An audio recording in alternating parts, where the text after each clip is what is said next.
আসসালামু আলাইকুম রহমতুল্লাহি ওয়া বারাকাতুহু। ডিয়ার ফ্রেন্ডস, আশা করি প্রত্যেকেই ভালো আছেন। আজকে আমি আপনাদের সামনে যে ভিডিওটি নিয়ে হাজির হয়েছি তা অত্যন্ত গুরুত্বপূর্ণ। আপনারা সাধারণত ভেষজ বিভিন্ন পথ্যগুলো সংগ্রহ করে খাচ্ছেন। আমাদের অনেকগুলো ভিডিওতে আমরা যেগুলোর কথা বলেছি আপনারা খাচ্ছেন। এর মধ্যে অনেকেই জিজ্ঞাসা করছেন, ভাই আপনি কি কোনো হালুয়া তৈরি করতে পারেন কিনা, কোনো হালুয়া দেন কিনা। তো বিভিন্নভাবে বিভিন্ন মতামত বলছেন। তো বন্ধুরা, আপনারা বাংলাদেশের বিভিন্ন প্রান্তে, বিশ্বের বিভিন্ন প্রান্ত থেকে কল করছেন। এই হালুয়া তো আপনাদের হাতে পৌঁছে দেওয়া সম্ভব নয়, তবে আপনাদেরকে খুব সহজ পাচ্য, খুবই সহজলভ্য এবং খুবই সহজ তৈরি প্রণালীকে আমি আপনাদেরকে শিখিয়ে দিচ্ছি। যে হালুয়াটি তৈরি করে যদি কেউ 60 বছরের বৃদ্ধ, বলবো না 60 বছর, আসলে খুব বৃদ্ধও না, 60 বছর বয়স্ক মানুষও যদি এটা সেবন করেন, আশা করা যায় 33-34 বছরের যুবকের শক্তি লাভ করবেন। আর যুবকরা খেলে কি হবে সেটা আপনারাই কল্পনা করে দেখুন। তো কথা না বাড়িয়ে খুব সহজ পাচ্য, খুবই সহজলভ্য এবং খুব সহজ তৈরি প্রণালীটি আপনাদেরকে শিখিয়ে দিচ্ছি।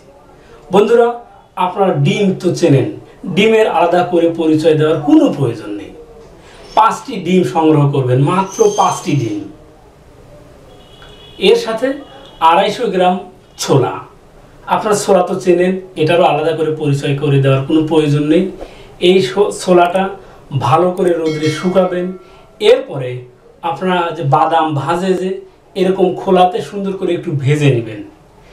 ভাজার পরে আপনার পাটায়ও পিষতে পারেন, আবার যে কোনো মেশিনেও ভাঙাতে পারেন, ঢেকিতেও ভেঙে নিতে পারেন, যাতে করে মিহি একটা পাউডারের মতো, হরলিক্সের মতো হয়ে যায় অথবা আটার মতো হয়ে যায়।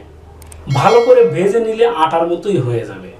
এরকম ফিনিশিং হওয়ার পরে এই যে 5টি ডিমের কথা বললাম, এই 5টি ডিমের সাথে সুন্দর করে আপনারা ডিম ভাজি করার পূর্বে পেঁয়াজ মরিচের সাথে ডিমকে যেভাবে গুলিয়ে নেন, এই 5টি ডিমের সাথে আপনারা এই ছোলাটাকে সুন্দর করে গুলিয়ে নেবেন। এরপরে 250 গ্রাম পরিমাণ পানি দিয়ে এটাকে সুন্দর করে সিদ্ধ করে নেবেন। আশা করি বুঝতে পারছেন। 5টি ডিম আর এই ছোলা যে পাউডার, এটাকে সুন্দর করে মিশিয়ে নিয়ে 250 গ্রাম পানিতে সিদ্ধ করবেন। যখন এটা খুব সুন্দরভাবে সিদ্ধ হয়ে যায়, যেটাকে বলা হয় রান্না হয়ে যাওয়ার মতো, আঠালো একটু, যেটা হালুয়াই হয়ে যাবে। এরপরে আপনারা 4 তোলা পরিমাণ ঘি, 4 তোলা পরিমাণ মধু, আমি আবারও বলছি 4 তোলা পরিমাণ মধু, 4 তোলা পরিমাণ ঘি এর সাথে সুন্দর করে মিশিয়ে নেবেন। কখন মিশাবেন? যখন এটা হালকা কুসুম কুসুম গরম থাকে। আপনার এই হালুয়াটা যখন কুসুম কুসুম গরম থাকে, ওই সময় এই দুইটা পথ্য মিশাবেন।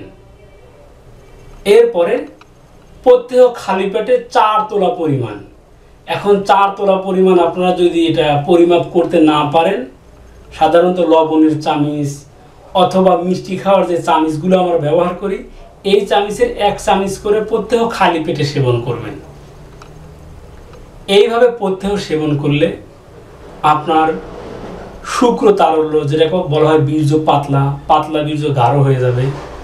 উত্থানজনিত সমস্যা থাকলে উত্থানজনিত সমস্যা কেটে যাবে। তো বন্ধুরা, এই ছিল আমাদের সহজ পাচ্য, সহজ পদ্ধতিতে তৈরি একটি হালুয়া। এটা বাড়িতে নিজেই তৈরি করুন বা আপনার স্ত্রীর দ্বারা তৈরি করুন। যেভাবেই তো পারেন তো তৈরি করে খান, তো আপনারা ইনশাল্লাহ সুস্থ এবং সবল হবেন। স্ত্রীর কাছে খুব ভালো একজন সুপুরুষ হিসেবে প্রমাণিত হবেন। তো বন্ধুরা, কথা না বাড়িয়ে এখানে শেষ করছি। ধন্যবাদ সবাইকে।